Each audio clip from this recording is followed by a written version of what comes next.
Hello again everybody, and as I mentioned in my previous short, I'm going to do a series of videos. So this one is part one, and it's basically just giving you guys a bit more back information about me, how I've come about to do Hardlines UK poetry channel. None of my friends know that I'm actually doing this video, or this channel should I say, so I'm sure they'll have things to say when it comes to me doing poetry, especially being a thick Yorkshireman, blah de blah. Anyway, so let's get straight into it. I'm 53, as you can tell. I'm a Yorkshireman. You can tell from my dulcet tones.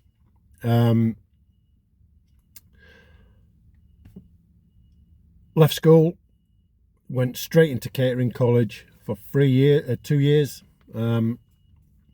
Yeah, did that, met some interesting people, and pretty much worked as a chef for like 7 years. I then decided to join the army, not as a chef. I joined the infantry, light infantry, and that was in 1997. Went out to Cyprus. I was based out there for a while, and that was, I will be honest, it was like a holiday as a posting.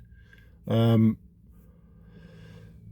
do any operational tours whilst we were there. A lot of training, a lot of sunbathing, and a lot of drinking. A lot of people don't get it, but in the military, socialising is a massive part of it, and it is. We're away quite a lot, so you know you sort of like get on with your mates or your fellow soldiers, and you get good friend relations with them. You know, you're always together, and that is a big part of the military.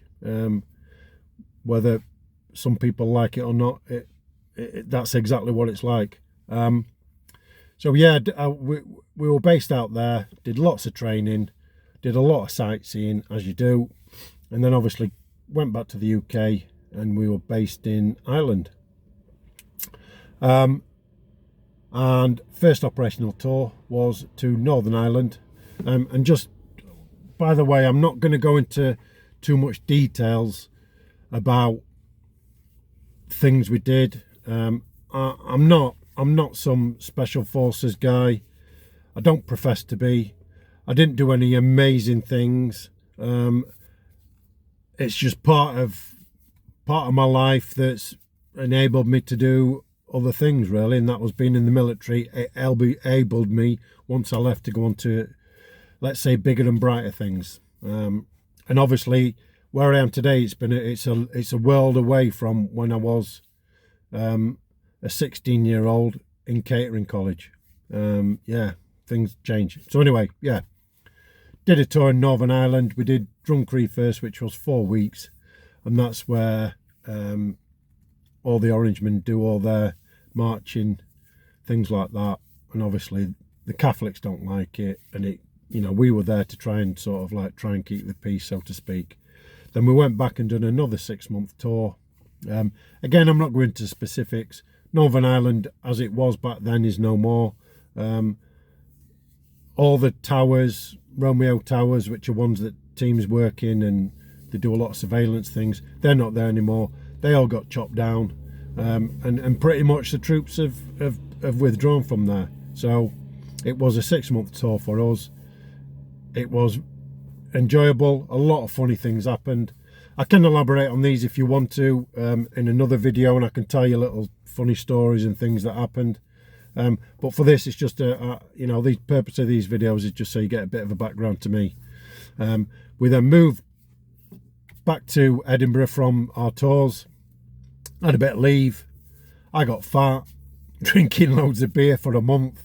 Yeah, and then, you know, lots of other things went on. We deployed to Iraq. No, we didn't. I'm telling lies. We did lots of training in Edinburgh. I didn't enjoy Edinburgh. The Scottish didn't like us. I'm sorry, but you didn't. You don't like the English, and that's just fact.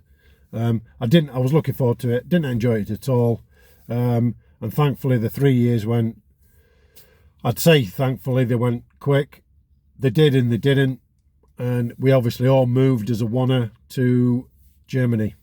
Yeah, and that's pretty much where I finished my military service, or the first part of it, in Germany.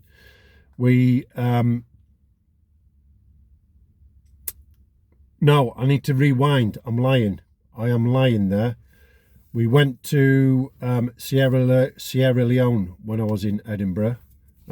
Did a couple of training exercise things out in Kenya. We did 2 of those, and the second one we bounced onto Sierra Leone, and we did a tour out there, which again was something different.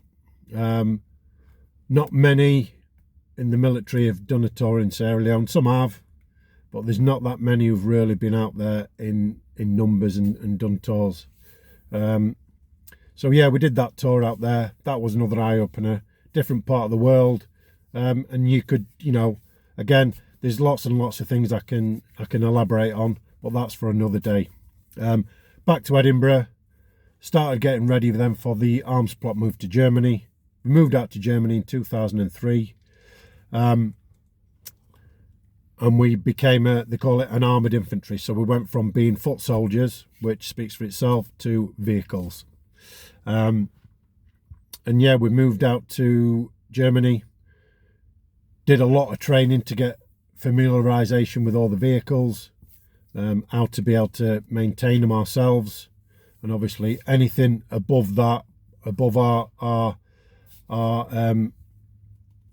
training capacity. Obviously the Rema used to do all the mechanical things, which obviously that's what they're paid to do, or that's what they're trained to do. Yeah, and then we then obviously did quite a lot of training, ready for Iraq. So many of the battalion went out, couple of platoons, not platoons, a couple of companies went out to Iraq in Optelic, and that's when it obviously kicked off a little bit in Iraq in 2003. So we had a few companies go out there, and then the main bunch of the battalion we deployed in October in 2003, and obviously we did our 6-month tour out in Iraq, and we were sort of central in Iraq, between Baghdad and Basra. We did a 6-month tour. Things happened. Again, I can elaborate that about certain things in another video, but that's pretty much the gist of that. We then came back, bit of leave, and then it was just back to training really. And for myself, it got to I got injured. I ended up having an operation on my knee. My knee was absolutely smashed. Again, I can elaborate on other things after that. In the army, you get an injury and it's like you're a sick note. But mine was quite serious. The surgery I went on for about 8 hours. And it weren't great. And that's when I decided I'm gonna do something else. I'm not going to be able to stay mainstream. And when I say mainstream, that means that you go from a private and you can go all the way through the ranks to an officer. There's no way I was going to be able to do that. One, I was a little bit too old. I joined later. I didn't join till I was 25, I think it was. 23, 25, I can't remember now. I'll have to do the math. And